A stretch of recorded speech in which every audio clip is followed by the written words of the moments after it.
What's going on, everybody? Welcome back to another episode of the Sling'n Proffet podcast. That's right, baby. Thursday Night Thunder tonight, out of our usual time slot on Wednesday nights due to football schedule and a little bit of life happenings. But it turns out that it's good that we're on Thursday because I definitely needed this extra night of rest after the week that I went through. Prophet, welcome Thursday night. Hey, didn't we used to do Thursday nights, or was it always Wednesday?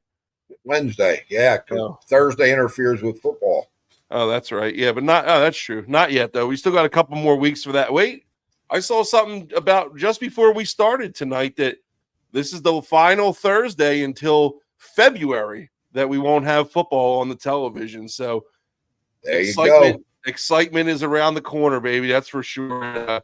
We got a great show to cover tonight. We're going to dive into the AFC North. I know we did the NFC North last week, so I figured, hey, why not dive into the counterpart in the AFC? But before we get into that, Prophet, how was your week, man? Anything exciting going on in the world of Tennessee or what? Yeah, actually, a couple of things. And I finally got the word that I'm going to get my hernia operated on. Yeah, it's going to happen the end of August. I couldn't understand what took so long, but they told me that I had to go 6 weeks smoke free before they would even consider operating on me. Oh, good. I'm glad glad you got that scheduled. I finally got that out of the way, the 6 weeks out of the way, and so that's a good thing. And no, I think they mean you have to go 6 weeks consecutively leading up to it. So you might want to put that cigarette out there, Prophet. Okay, if you say so.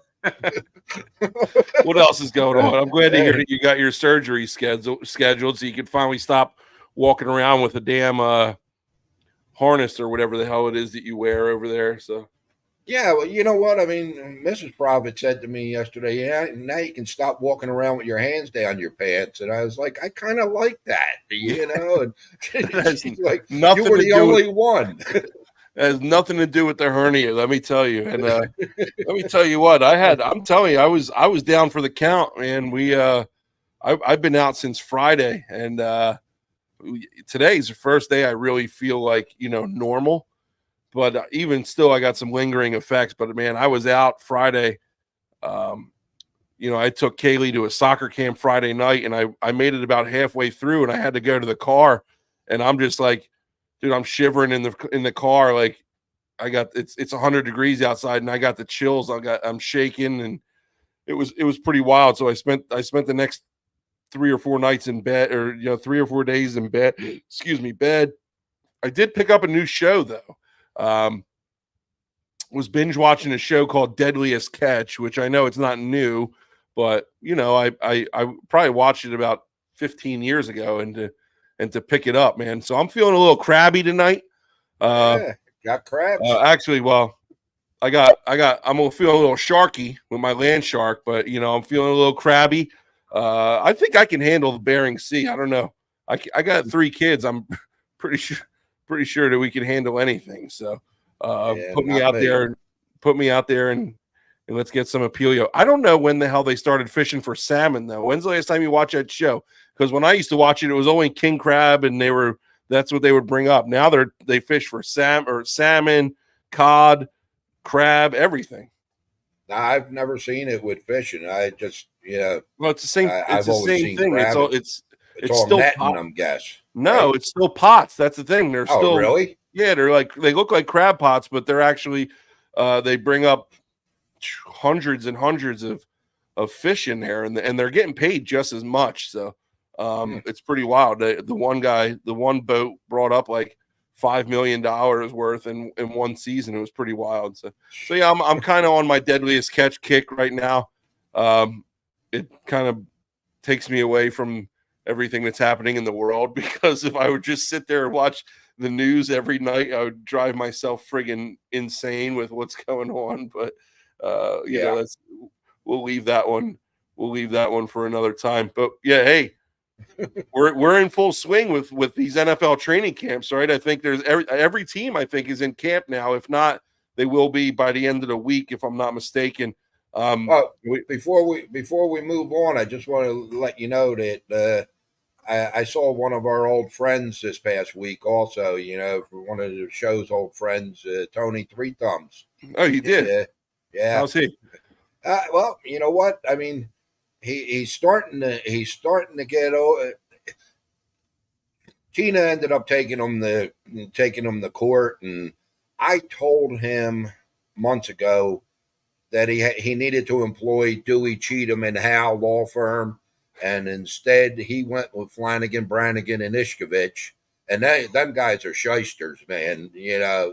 And they raked them over the coals. I mean, she got everything. It's amazing, but considering she was the one that caused all the issues, but I mean, you never really know a woman until you meet her in court. Yeah. Ain't that the truth?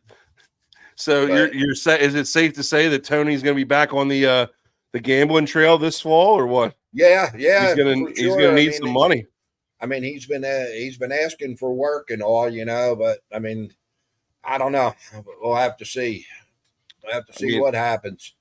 I mean, there's not a whole lot going on other than the Olympics right now, and baseball. So, tell him to wait a couple months and see what's going on. Yeah, well, you know what? I mean, if the Prophet, goes back to that 80% clip, I'm going to need him on the detail again for sure. So, but we'll see how that goes. That's all. Well, we're going to dive into it, and we're going to start off with one of your favorite guys. I know one of you're a big Taylor Swift fan, and in turn you're a huge Travis Kelce fan. Would that be safe to say, or what? Oh, we're going to talk about Taylor Swift's boyfriend?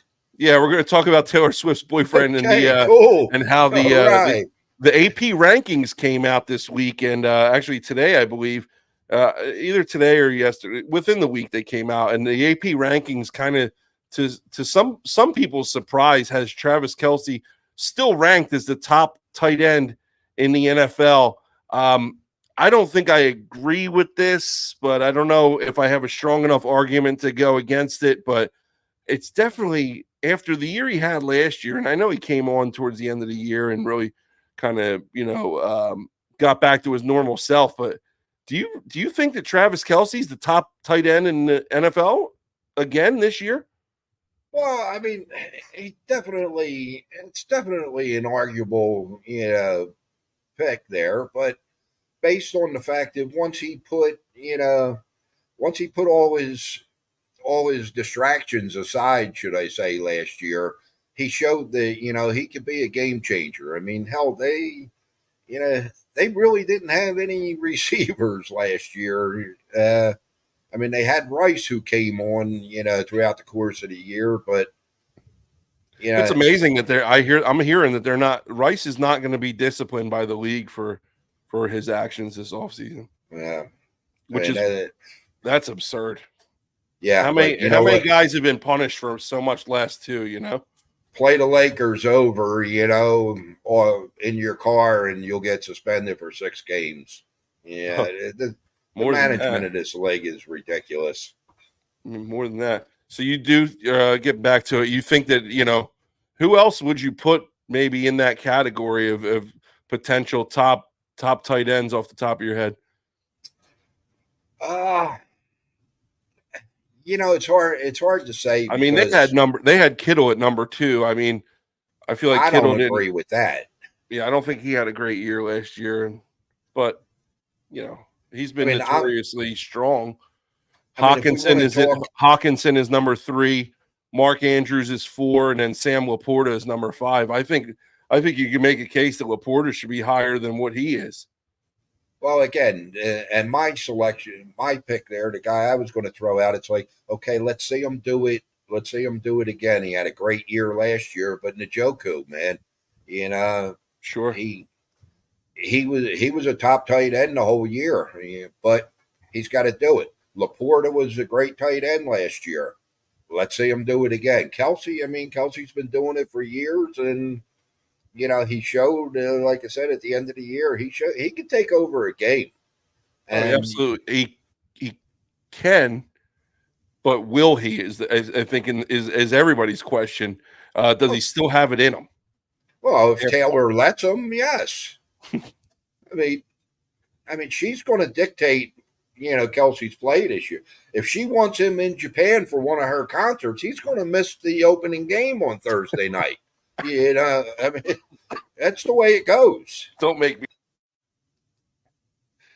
me cough, Prophet. All right, I'm trying to avoid coughing this show. I can't laugh too hard, but I hear you, and it'll be interesting. He's not getting any younger, and especially with his brother retiring this past year, it'll be interesting to see how many more years he actually does play. But yeah, I don't know, man. He's just starting to rub me the wrong way a little bit, and a lot of people in that Chiefs program rub me the wrong way, and it kind of leads me into our next topic here. And we started training camp, and already, Mr. Irrelevant, even though he wasn't the last draft pick, Mr. Irrelevant because he's not relevant in anybody's mind.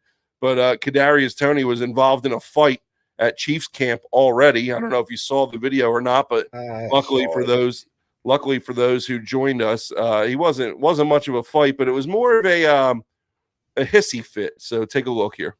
Pat Mahomes is going to dump it off to Kadarius Toney, who's supposed to be a running back this year. But then DN George Karlaftis, you could see he just lights Toney up. Toney is going to get up. He's going to chuck the ball at him. And you can see number 87, Travis.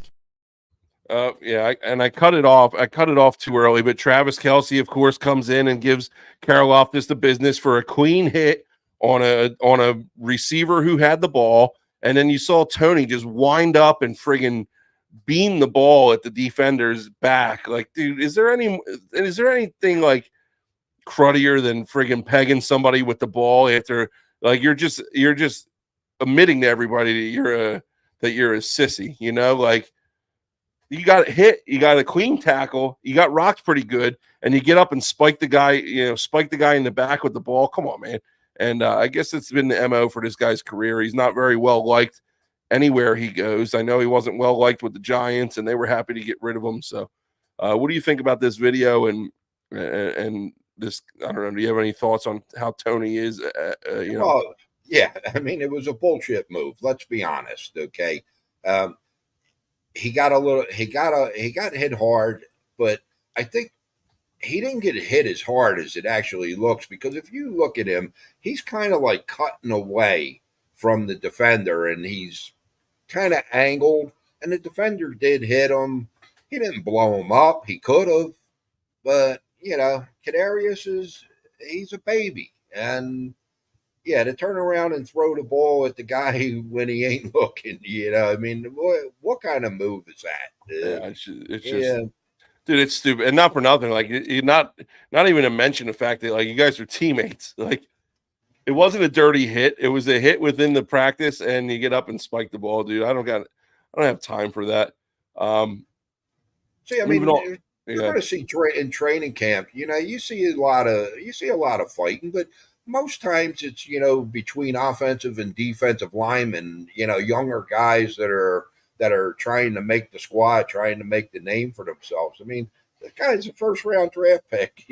Supposedly he shouldn't have to do stuff like this, but right. Yeah, he's trying to impress somebody, I guess.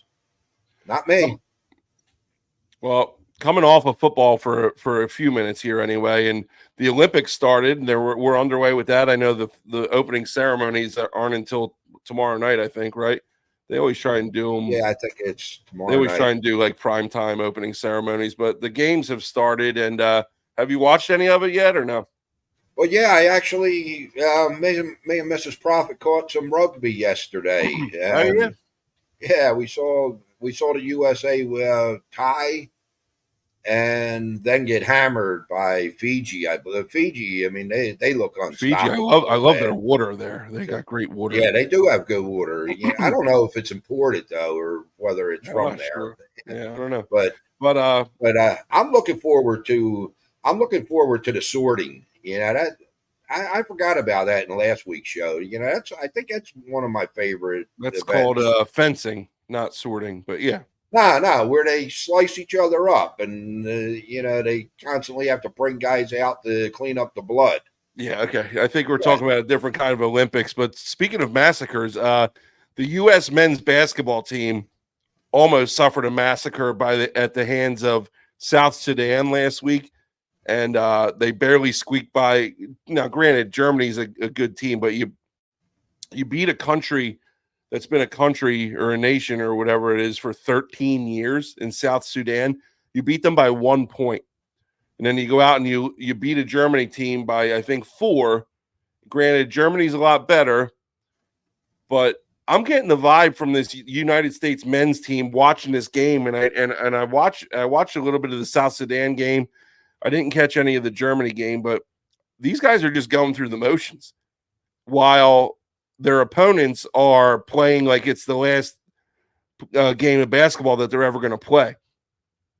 I think that the United States men team could be in for a rude awakening if they don't start playing a little bit harder and taking this a little bit more seriously, knowing that the teams that they're playing against, it's their championship pretty much every game, so to speak. This team is not anywhere near the dream team of Jordan and that. Like, it's just kind of embarrassing to watch. As much talent is on this team, and they're just going through the motions. Hey, what do you think about that? Well, I agree. I agree with you as far as this team. Okay, my biggest problem with this though is the Olympics are supposed to be, non-professionals, and ever since they brought pros into the Olympics, I've had a bad taste in my mouth. But I still think college kids should be over there representing our country. Kids that have the desire, they want to go over there and show themselves and all. Um, these guys, yeah, okay. The first couple of Olympics, they were, yeah, this is great. They're over there, they're blowing everybody out, but then they start getting lethargic, and it becomes, more of just a vacation for these guys than it is actually a competition. Oh, And I saw that they're not the United States men team isn't even staying in Olympic Village, which I understand they're mega superstars. They would probably get hounded, but these guys aren't like everybody else, and they're not treating it like anybody else is either. no, I agree, and I don't agree with, yeah, exactly, Larry. I Again, like I said, I would rather see college kids over there representing us, like they used to in the olden days. But there's Yeah. also a story about this that I read it this morning. What is up with this Gilbert Arenas guy? I mean, This is is news he to just me. a So know he's you. a he's a total schmuck. I mean, he is one of the biggest racists.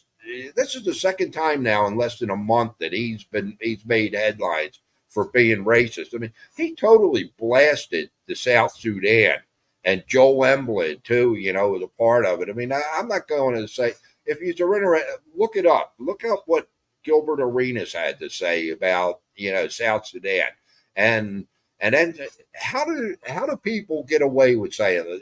It's like, I wouldn't, for starters, say some of the things that he said on this show. But if I did, I would, I'd be crucified. I mean, our show would be off the air. Yeah, it's Yeah, I'm not ridiculous. familiar with the comments, so I'm going to have to go back and look after the show because it's all news to me. But um, yeah, I'm with you there. That sometimes people definitely walk that line of what's appropriate and what's not appropriate without fear of repercussions. So, and I know that we do a good job of keeping it all straight and narrow here on the Sling'n Proffet podcast. So Yeah, there's we nothing to worry know about here. nothing to Family worry show. about at all. Exactly. And you know what? I heard that Trump is very interested in the pole vaulting, the foreign pole vaulters. He needs to find out just exactly how high that they can jump. So yeah, we Why? we keep it on the straight and narrow on this show. We I don't only, know what you're talking about. What the hell? for I'm his not. law. Uh, Jesus Christ. Oh my God. We're moving on. Oh man, talk about another controversy, Prophet. And this one isn't as bad as some think, but they did this the Hard Knocks and the renowned series Hard Knocks. They usually film it during training camp, but this year they did an off-season one. It's been following around the New York Giants. And the big story with the New York Giants this year was the fact that Saquon Barkley left and signed with the Eagles. Now, there's a conversation that happens on Hard Knocks between the GM for the Giants and and Saquon Barkley's on the phone, and they're talking about contract negotiations and if they're going to give Saquon a shot. And Saquon says, "Hey, you know where I need to be, blah blah blah." And I'm going to play a clip of it, and we're going to watch it, and then I'm going to play you another clip real quick, and I'm not going to waste too much time on it, but just check this out real quick because I'm going to make a point here at the end of it. Hello? Saquon, Yeah, what's up? you doing all right? Yeah, I'm chilling. Just chilling with the fam. You in Jersey right now? Yeah, I'm good right now. Yeah. How's the off season been? You doing anything? Yeah, I've been good. Traveled a little bit, but just starting to get back into the grind of off-season treatments. Yeah. All right. So I just talked to Ed Barry, and I think just mulling over this, the right thing to do is let you test the market and see what your value is. I don't want to do the franchise thing or all that stuff again. I don't want to go through that. We've both been through that. You know, if you really want to be. So I'm going to cut it there, and then I'm going to show you another video, which is the Giants owner. It's from Hard Knocks as well, but the Giants owner talking about if Saquon, what would happen if Saquon winds up going to Philadelphia. What's the latest? Just on the Saquon thing. I just got a text that Chicago's driving the price up and Philly's out. I don't know if that's true or not. Which I don't know if I'll make a couple of calls. I don't even know if that's gonna happen, but I have a tough time sleeping if Saquon goes to Philadelphia. I'll tell you that. As I've told you, I'm just being honest. I've been around enough players, so but he's the most popular player we have by far. yeah. So that was the Giants owner saying that he's going to have a tough time sleeping if Saquon goes to Philly. I wonder if he's had any sleep. Where'd he go? Yeah. Yeah, he went to Philly, in fact, and he was not happy about it. My point of showing all these clips is Saquon came out yesterday and said that he had no idea that he was on camera or being filmed for any of these conversations. And I know Larry, chimed in and said, "I love Hard Knocks. It's so good." I love Hard Knocks too because it shows you a side that a lot of people don't get to see. But I'm going to play catch 20 or devil's advocate a little bit here and say that is there too much pulling back the curtain that goes on in the world of sports these days, because there's nothing anymore that seems to be private. There's no conversations that are private. Nothing can be said amongst teammates. There's nothing that can be said amongst staff members that somebody doesn't have a camera in your face or a microphone in your face, listening or recording somehow, some way. I think it's a shame that it's gotten to this point, and I understand why it has, because hey, people watch and it makes a hell of a lot of money. I get it, but is there nothing sacred anymore in the world of sports, Prophet? Am I wrong here, or do you kind of see where I'm coming from, or do you see the other? Do you not agree? Because I do enjoy watching Hard Knocks, but on the other end, I'm like, dude, they're not leaving anything to the imagination anymore. No, I mean you're hitting the nail right on the head there, Sling. I mean, I don't know. I didn't even know that it was legal to tape somebody and use it without their knowledge, especially to make money off of it for a TV show.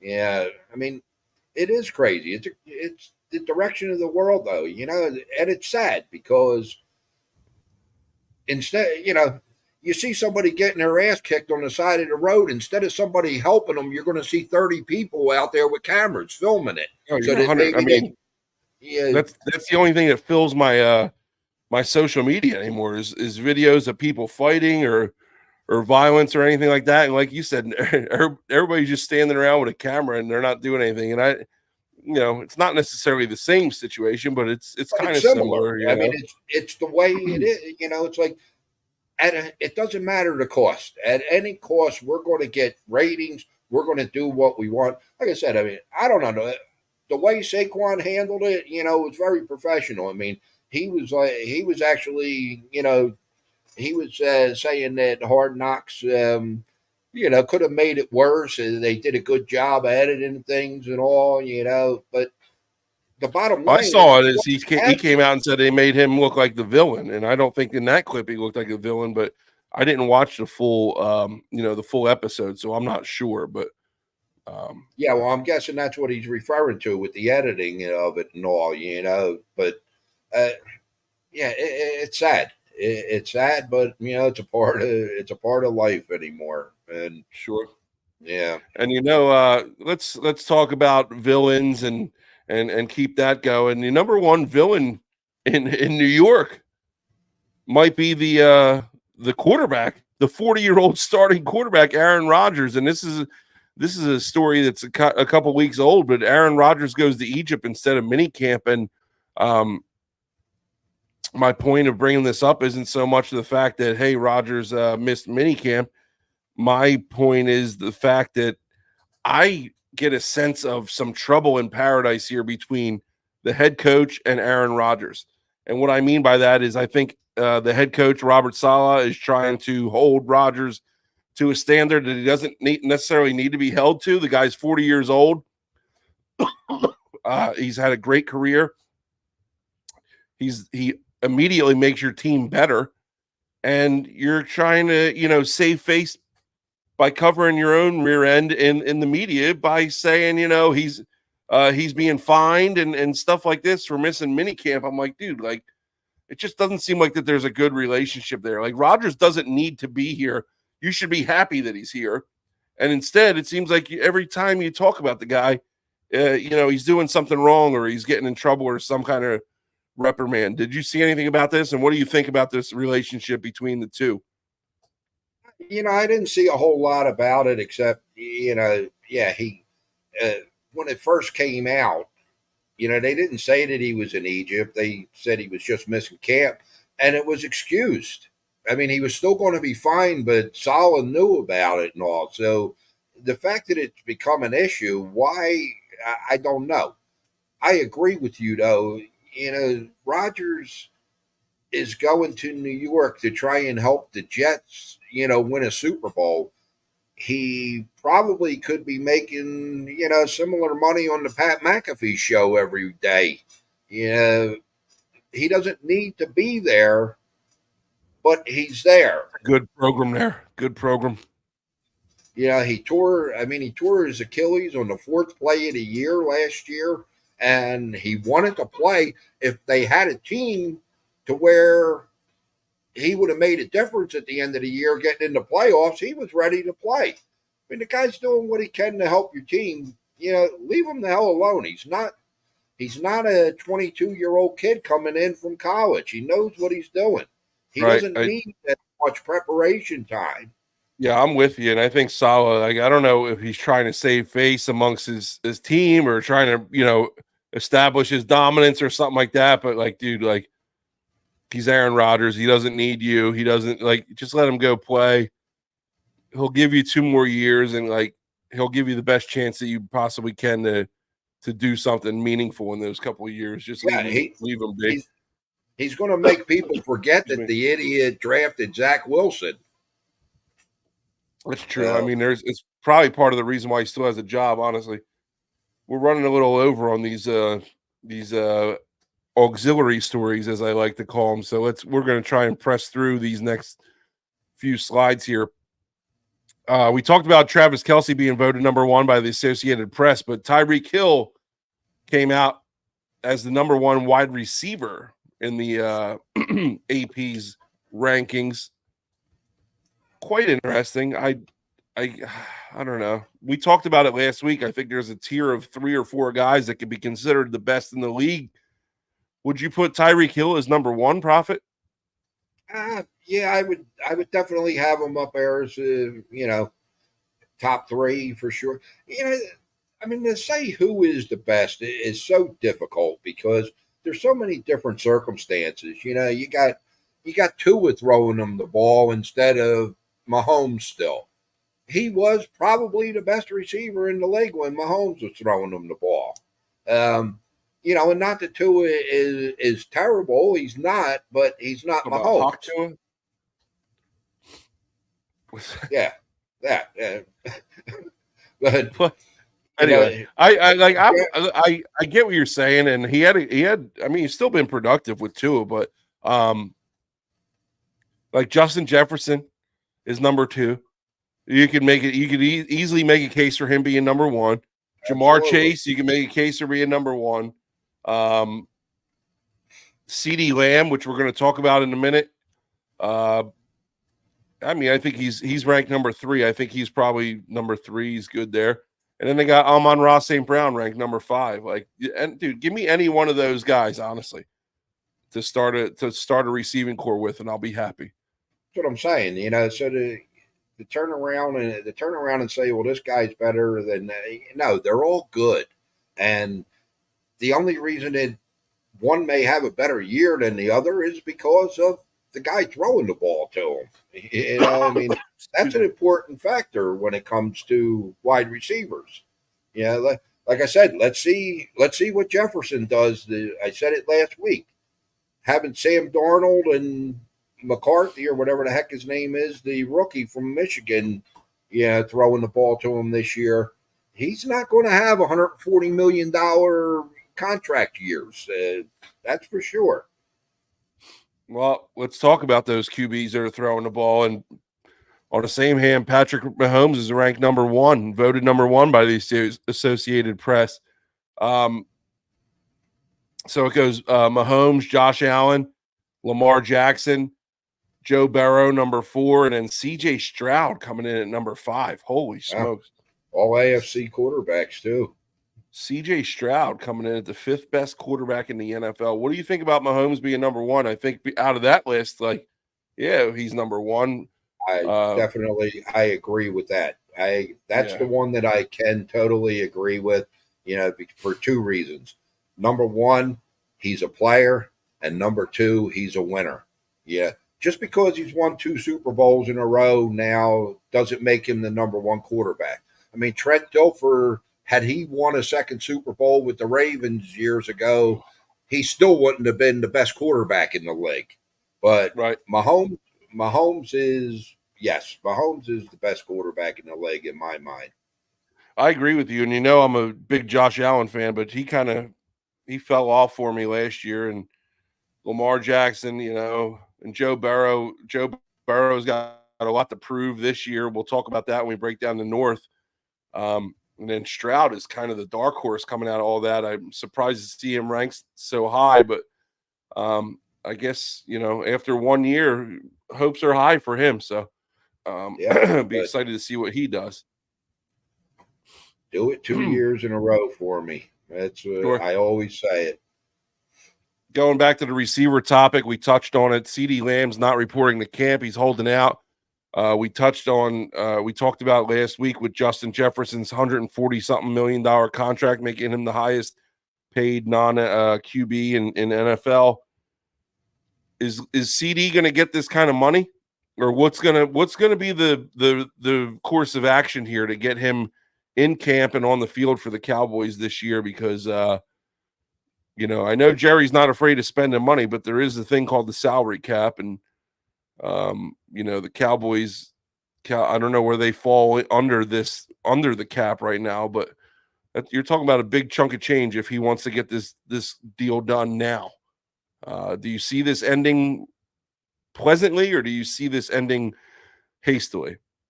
No, I mean, I think it's going to end. Everybody's going to be happy at the end of it. I'm sticking to what I believe in. You signed a contract, honor your contract, okay?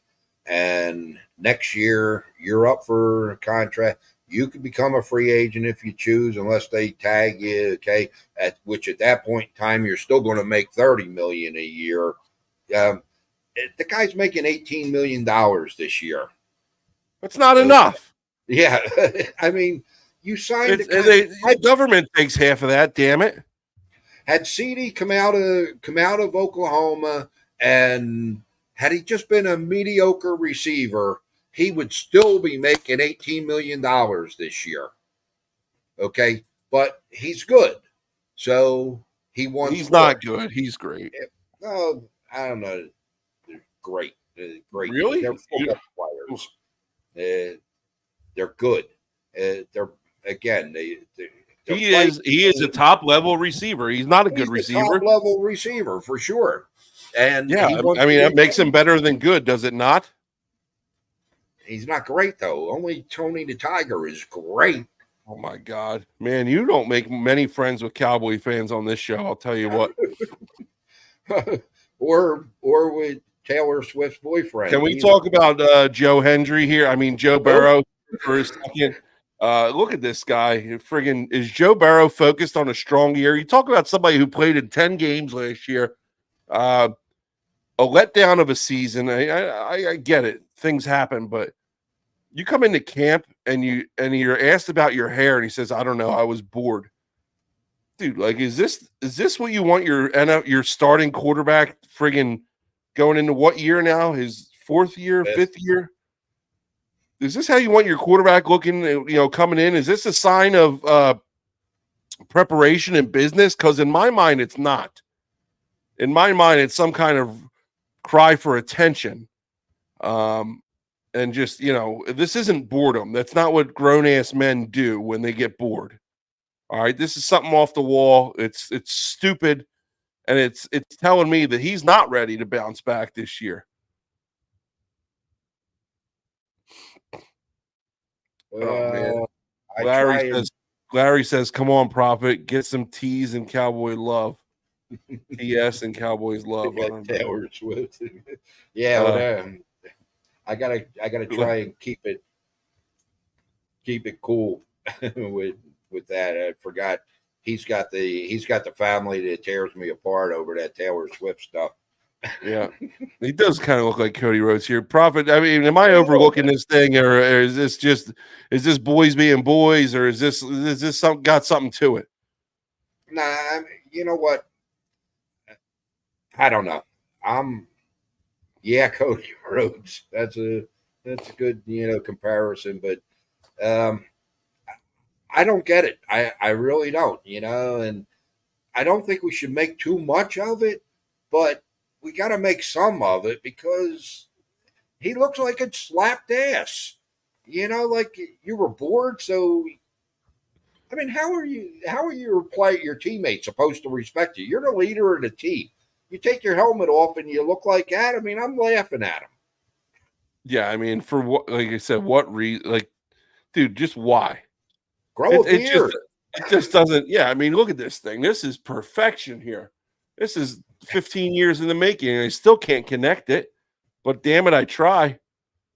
I don't know. I can't get behind the blonde hair. I don't understand it. And like I said, if it's me and I'm the coach of the Bengals and I see my star quarterback coming off of a down year and I see him come in and I'm like, really?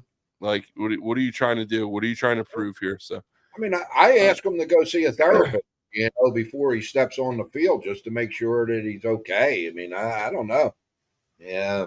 Well, I'll tell you what, we got a lot to talk. We already talked about a lot. We touched on a lot of topics there and a lot of useful information there. But we got more to talk about. We're gonna dive into our AFC North breakdown. All right, because like I said, last week we did the NFC North. Nobody really gave us any direction on which way they'd rather see us go. So we just said, hey, we'll do the counterparts. So we're on the AFC North. Prophet, AFC North, before we get into it, man, this could be, we talked about it before the show. This could be a great conference, or this could be a real crappy conference, depending on who shows up to play. This is probably the division with the most question I'm sorry, marks. division, not conference. Every team, as I was in my breakdown. You'll see as we talk about it. Every team has, the potential to be good, really good, with the exception of the Steelers, I think. But every team has the potential to be really bad too. Yeah, and we'll talk about it. Like I said, I will say one thing, and as I look around these divisions, and we're getting ready to break down all the divisions here over the course of the summer. This division, the AFC North, really is full of fierce rivalries. Though, like every game is a rivalry between these teams, and it seems like every time you turn on a Pittsburgh Baltimore game in the middle of December or something like that, it's a it's a nasty, hard fought game. And the same thing with your same thing. You're watching the Bengals and the Steelers, or the Bengals and the Ravens, or whoever it might be. Like, it just seems like there's real serious rivalries here. So we're going to start it off. We're going to start off like we did last week. We're going to start off with the last place finishers, and then work our way up to the first place finishers. And the last place finishers last year, surprisingly to some, surprisingly to a lot, myself included, because I thought they had one of the most high-powered offenses in the NFL. The Cincinnati Bengals came in last place last year. They finished with a 9-8 record. All right, they were 1-5 in the division, coached by head coach Zach Taylor. Now, I mentioned earlier, and I've talked about it, Joe Burrow only played in 10 games last year. He didn't have Burrow for the entire year. Injuries played a factor, so that obviously had a lot to do with it. The QB Jake Browning, I guess, is the guy who took over for him. Came in, and he didn't do a terrible job, but he just wasn't able to. That's not who you want at the helm of your offense. So some key additions. They added Mims in the draft, and Chris Jenkins in the draft, D lineman. They added Zach Moss, Sheldon Rankings, Geno Stone, which is a big safety pickup for them, and tight end Mike Gesicki. So they're definitely trying to protect Burrow more. I saw a clip today on Twitter that, hey, the Bengals are in midseason form, and it's a clip of Joe Burrow dropping back to pass, and then within about 2 seconds, he's swarmed by about 5 defenders. And it's the second day of friggin' camp. Key departures, and I don't think there's any bigger departure, obviously, on this team than Joe Mixon this year. It's tough to replace a 1,000-yard rusher, DJ Reader, Jonah Williams, Irv Smith, tight end, and Chidobe Awuzie, very good cornerback that they're losing. Excuse me. DraftKings has got the Bengals, who are, again, the last place finishers, with a pretty high over-under record here, over-under wins, losses here at 10.5. So I think that's a pretty high number, especially for being the last place finishers.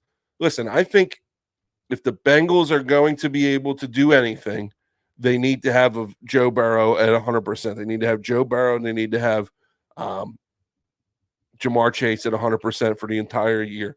They add Zach Moss. I don't know if he can step in, and he's got to take some of the, he's got to do some of the pick up some of the load that Joe Mixon is leaving, but he's not going to step in and get anywhere close to those kind of numbers, I don't think. But again, if these guys are going to go anywhere and be the highest, powered offense that they can be, or that they should be, it's got to start with Burrow and Chase staying healthy. Now I think they were able to re-sign Higgins, right? So Higgins is back too. I mean, you talk about a receiving core. Yeah, they franchised Higgins. You talk about a receiving core. It's arguably one of the best in the NFL. If I think so anyway. You got to be able to protect them. You got to be able to run the ball. I don't know if they're going to be able to run the ball. I don't know if they're going to be able to protect Joe Burrow. But again, I think how did we do this last week? Did I give my prediction on over/under already, and then give it to you, or we do it at the end? We at the end. Okay. At the end of the team. All right. Talk to me about how do you think the Bengals are going to fare this year? I'm gonna move a little quicker than I did last week. Okay, watched it back, and you know what? I was a little sluggish last week, I guess. So, at any rate, that's all right. It was our first week back. We were getting back in rhythm. You mentioned that Burrow only played 10 games last year. Burrow had a real bad 10 games too. He only threw 15 touchdowns in them 10 games. the O-line was a major concern, okay? Jake Browning actually stepped in and played fairly well, except that last game in Pittsburgh when they really needed him. They're in the playoffs. Running back Zach Moss, I mean, on paper, he is a huge downgrade from Joe Mixon, but let's see. He's the man there now. He wasn't the man. He had Jonathan Taylor in the backfield with him, last year in Indianapolis. So let's see what Moss can do. Yes, Chase and Higgins, when healthy, they are one of the top tandems in the league. He gets Mike Gesicki. He hasn't had a tight end like Gesicki since C.J. Uzomah, and he loved throwing the ball to C.J. Uzomah. So, that's going to be a plus for him. Their major concern still is that offensive line. I mean, they've been rebuilding that offensive line since he got sacked 7 times in the Super Bowl, which is a Super Bowl record, mind you. Okay. If the offensive line doesn't hold up this year, then they're going to be in for a long year. I actually okay, at this point, this is when we kind of did our records on them. I don't think I gave records. I just gave it over and under. My prediction on over and under. I'm not ready to give a record, but are you going? All right. So are you going over or under 10.5 wins then? I'm actually going over. Okay. They have a favorable schedule to start the season. And pending that offensive line, they could start 6-7-0. Okay. They go to Kansas City in week 2. But Kansas City's going to be coming off that opening night game against Baltimore. They could be in for a letdown. It's possible that they could start the season big, but then start petering out, I think, towards the end. But I still have them at 11-6 this year. It's funny. I got them over. I have them over as well. I'm going over 10.5 wins here. And, spoiler alert, and it's the first slide, but I've got these guys as the winners of my division. I think that if Burrow, like I said, if Burrow and that offense can stay healthy, they're one of the most high. They're going to be hard to stop no matter who you are. And if they can stay healthy, they can play with the best of them. And I think they proved that a couple years ago when they go to the Super Bowl or they made it to the AFC Championship game. Which one was it? Well, they went to the Super Bowl against the Rams in 21, but that's like I said. I think if they can get back to that form and Burrow can play that way and Chase can play that way, they're a force to be reckoned with. And I got them winning the division. So maybe a little bit of a shocker there, maybe not, depending on who you are. We're moving on. Well, let me do. My bad. I'm sorry. We got our fantasy picks here. Okay, I got Burrow as a top 7 quarterback this year. I got Zach Moss as a top 10 running back. Moss isn't going to lose any touchdowns to Burrow at the goal line, which is going to be a good thing for him. I got Jamar Chase as a top 3 receiver and Higgins as a top 15 receiver. And I got Gesicki as a top 8 tight end. And that's it for the Bengals. Top 8 is pretty high up there, man. I got to keep that in mind when it's time to draft here. We're moving on. We got the Pittsburgh Steelers up next. Now, this is the deal with this division that kind of throws me off a little bit. They finished 3rd in the division last year. They finished with a 10-7 record, 5-1. 5-1 in the division. And we'll talk about this on the flip side with one of our other teams coming up still. 5-1 in divisional play. So, you could win and lose in this division, and it doesn't necessarily reflect the outcome of your season.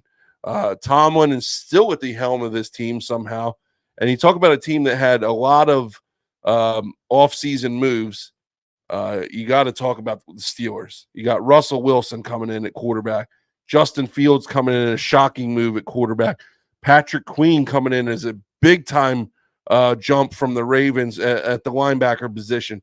Dante Jackson at corner. Van Jefferson's coming in from LA. Right? He was with LA last year. I think he was in Atlanta last year. Oh, okay. Well, he started his career with the Rams. I know with that. The Rams, yes. Roy Fontenot through the draft and Zach Frazier through the draft. Some key departures. Kenny Pickett. All right. He went to the Eagles of all places, which is weird to me. Mitch Trubisky and Prophet's boy Mason Rudolph. So that whole quarterback room is turned over. Yeah. New quarterback room completely. Deontay Johnson, which is a big time loss in my opinion at the receiver position for them. Even though they got Pickens, I think Deontay was a nice counterpart to him. They lose Allen Robinson and then Patrick Peterson at corner. DraftKings has them over under 8.5 wins. Listen, I don't know how much faith I have anymore in Russell Wilson. If Russell, I will go on record saying this. If Russell Wilson plays the majority of the season, I don't see them doing much at all. But I will say this. I still think the Bears gave up on Justin Fields way too soon. If something happens early on in the season and Justin Fields takes over and has to play the majority of the year, I think Justin Fields is a more dynamic quarterback right now than Russell Wilson. And I think Justin Fields will give these guys a better chance to win simply from like I said, I just said dynamic, but simply from a play calling perspective. You could do so much more at the point of Fields' career right now than you can with Wilson, in my opinion. So if Wilson's going to play, I don't see it ending well for Pittsburgh. If Fields is going to play, who knows, man? Maybe they could squeak out some, maybe another 10-7 record, but I don't see it with Russell. Prophet, talk to me about what you got with the Steelers. Now, I agree with you as far as Wilson goes, but I don't see it ending well with either of them, to be honest. Right now, Wilson is penciled in as the starter, but I think you're going to see Fields on the field a lot in that slash type role like Cordell Stewart used to be, because they have nothing. They have no playmakers. They got George Pickens, and that's it.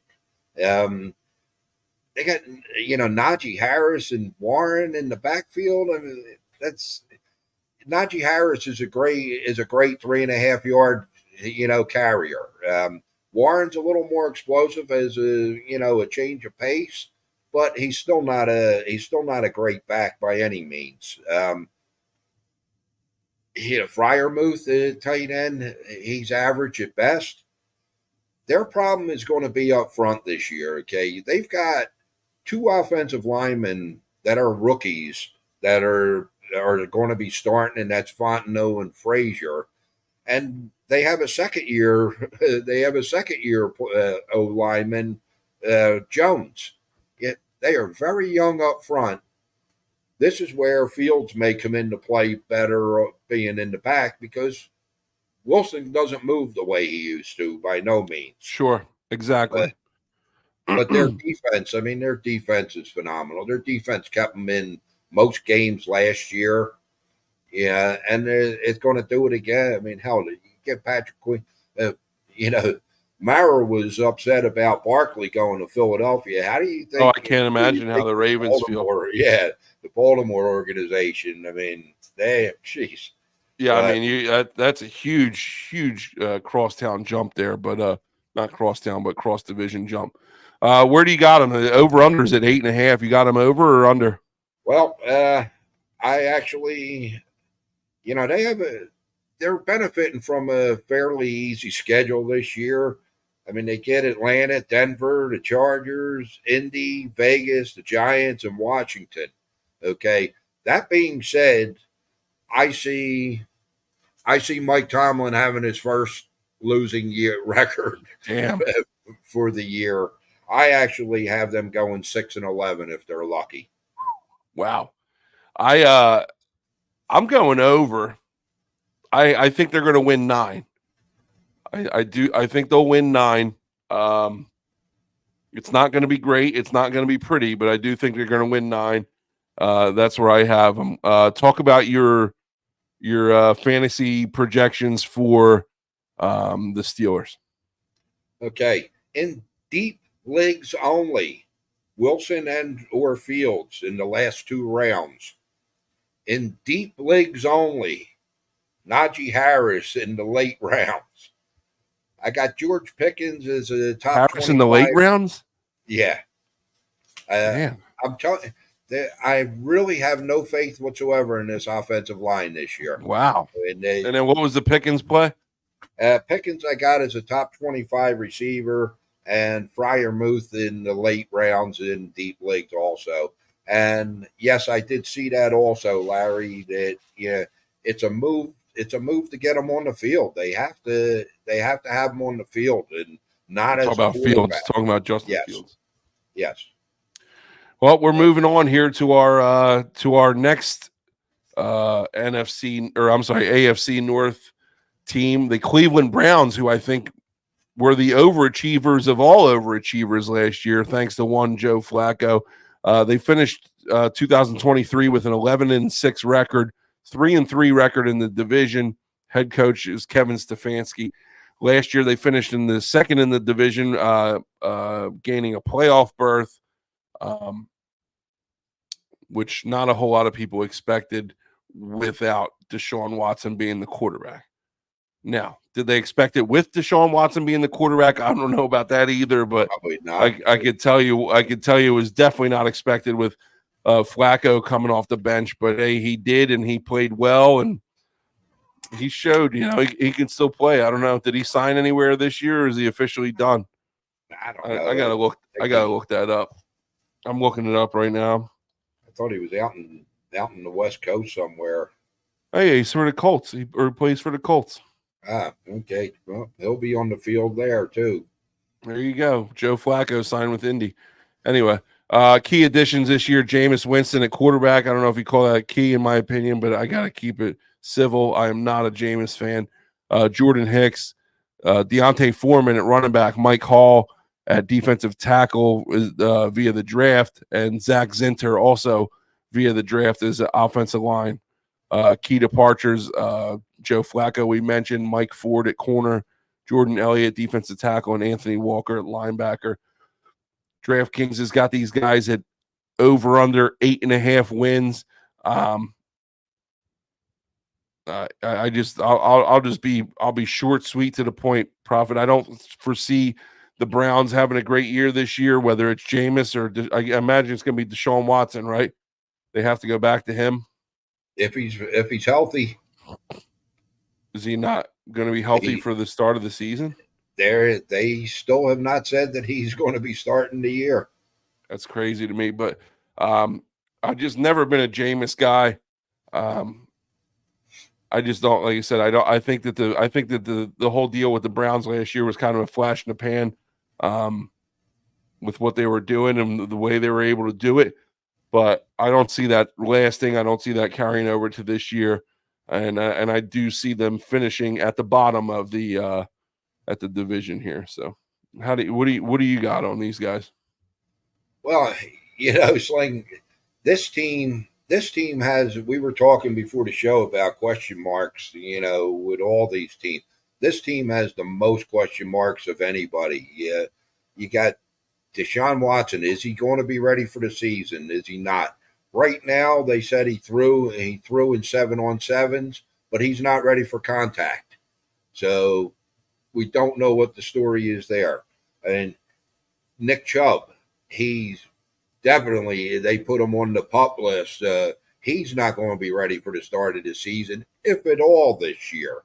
And they got Winston behind them. They got, Jerome Ford, I think his name is, and Foreman at the running back, who they showed, Ford had spurts last year, but he's not an every down back. And Deontay Foreman hasn't done shit his whole career to think that he can step in and do anything there. Now, where they did upgrade is the wide receiving core. I mean, they picked up Jerry Jeudy, and Jerry Judy's a great addition for them. I didn't have that on there. Yeah, to go with. I don't have the Judy pickup on there. That's all. Oh, okay. I got it. That's okay. I got you covered there. Appreciate it. You can help build these slides too, pal. I got plenty of time. I just don't have the knowledge. Sorry. But they got Judy going there with Cooper and Elijah Moore. Question is, are they going to have anybody to throw the ball to them? Yeah. I mentioned David Njoku. I think he's one of the top tight ends in the league. Is anybody going to be able to throw the ball to him? They got a good offensive line. Their defense, they're coming back with most of their starters from last year. You just don't know what's going to happen in them key spots. And I'm just not 100% sold on Watson anyhow. He didn't play very well before he got hurt last year. So, I mean, I've got them going under, and I'm going with a 7-10 record. Things go well to him. I mean, they could be different. It could be flip flop, but I just don't see it. Excuse me, I had to sneeze there, but yeah, I have him going under as well. I don't know if I have him even winning 7 games, maybe 6, but I just don't. I don't know, man. I don't foresee this. Like you said, you're sold on the receiving core, but who the hell is going to throw him the ball? And nobody has proved that they can do that in that quarterback room. So I got them going under. And again, they're going to finish last in the AFC North, in my opinion. Do you have anybody with fantasy implications on this team, or what? Yeah, for sure. I mean, unless something changes with Watson in preseason, I wouldn't take him before the 8th round in deep leagues. Chubb, I mean, you can't draft him. You just don't know if he's even going to play. Oh, people will draft him. That's not a question. Deep leagues certainly don't take him as a number 1 back, because he ain't going to be a number 1 back for you to start for sure. And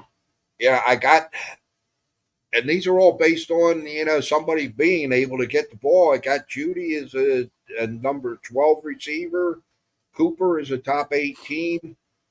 Elijah Moore is a late round pick. And I got Njoku as a top 3 or 4 tight ends in the league. So.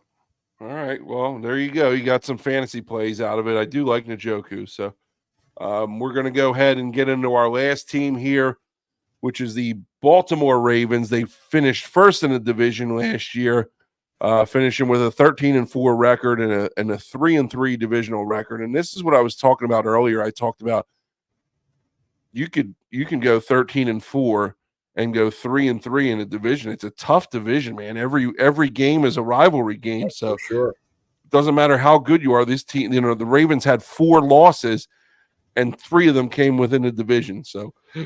Excuse me, it just goes to show you how tough this division is. And like you said earlier, like it could go either way. It could be really good or really, really bad, or, not so good. So coached by John Harbaugh, key additions, and probably one of the biggest additions in the NFL this year, one of the biggest names anyway, is Derrick Henry coming in at running back for the Ravens, Justin Matabuki at defensive tackle, Kyle Van Noy coming in at linebacker, Josh Johnson coming in at quarterback to give Lamar Jackson some much-needed depth, I think.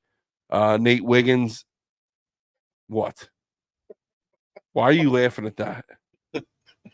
I'm trying to get through my monologue, damn it, and I got you cracking up in the back saying Josh Johnson's not providing depth for Lamar Jackson. Anyway, you got Nate Wiggins coming in at corner through the draft.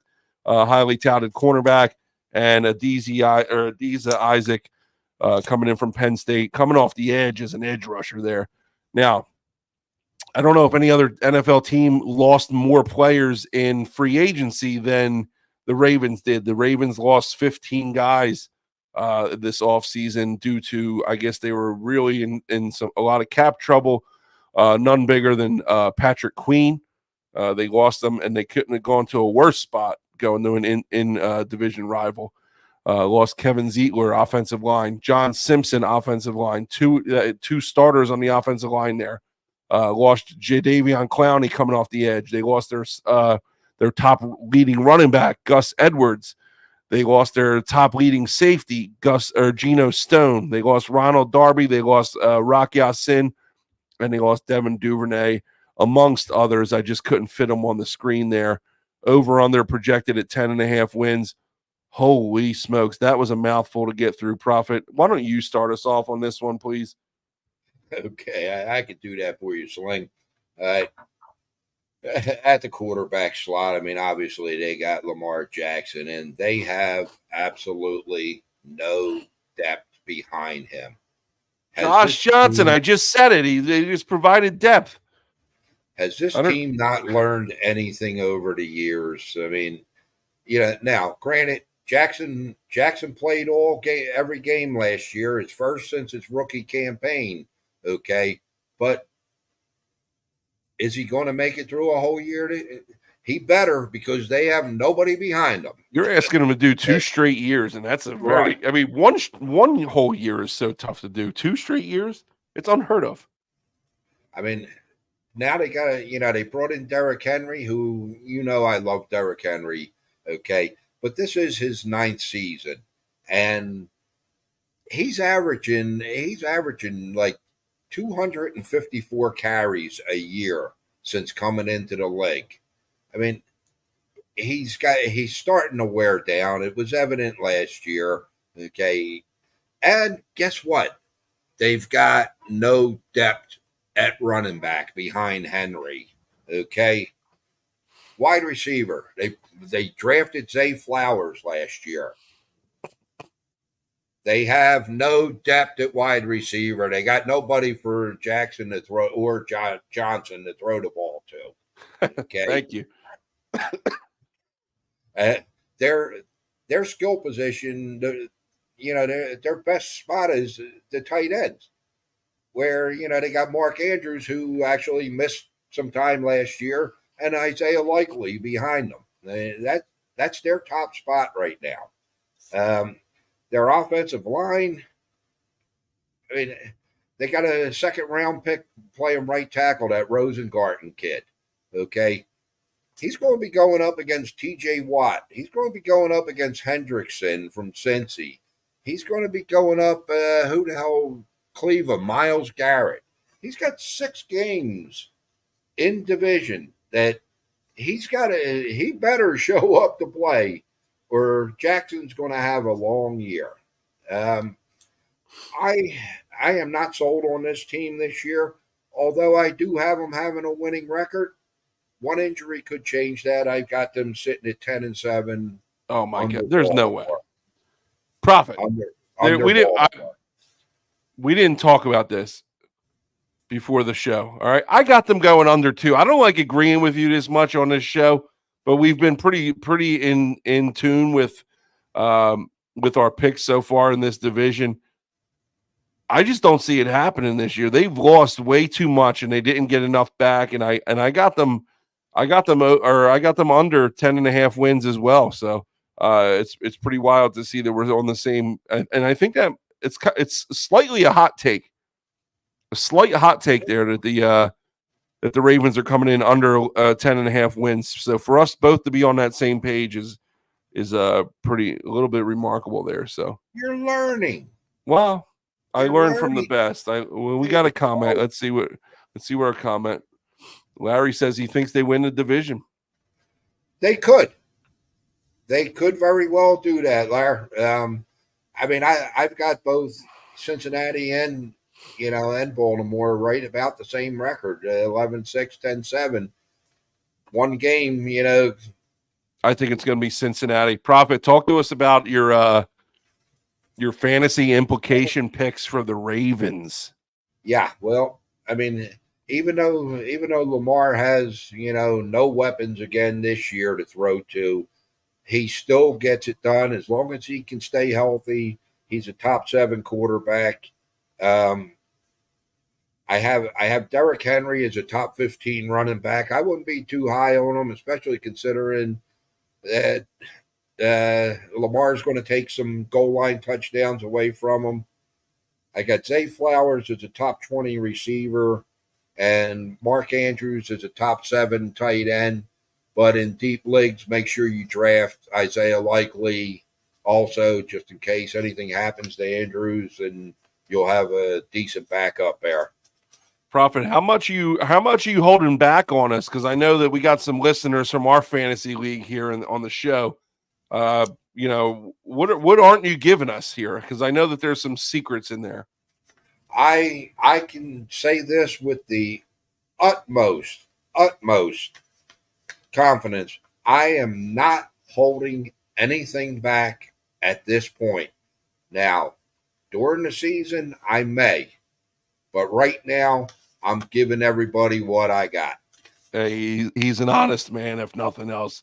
Hey, well, that's going to wrap it up, kind of, for our AFC division. We do have our $200 challenge that we're going to talk about here.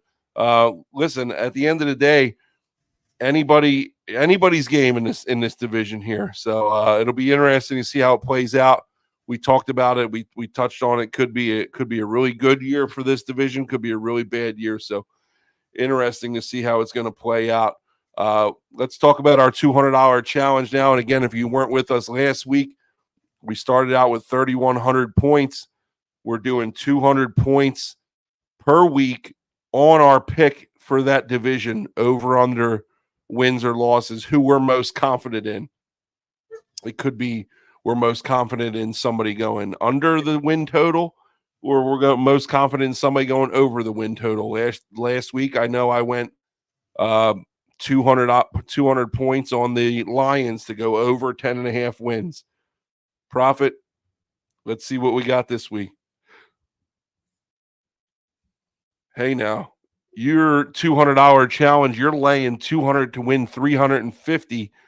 You're saying that the Steelers are going to go under 8.5 wins. You're confident in that, huh?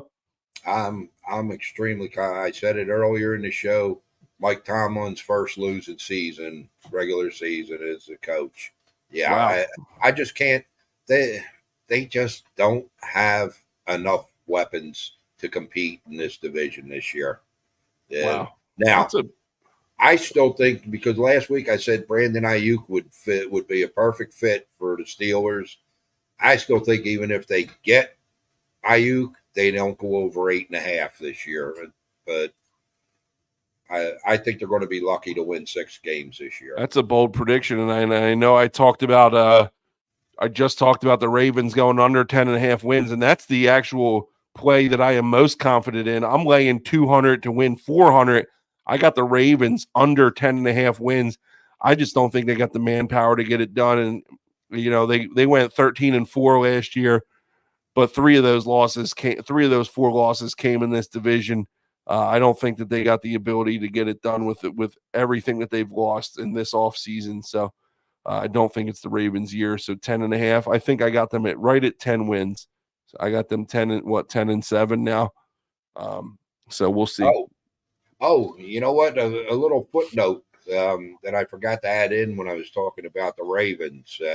2 games I got circled, and the first were involving the Ravens. Okay, bear with me a second. Let me get back to them. Okay, is Monday night, November 25th. Baltimore heads out.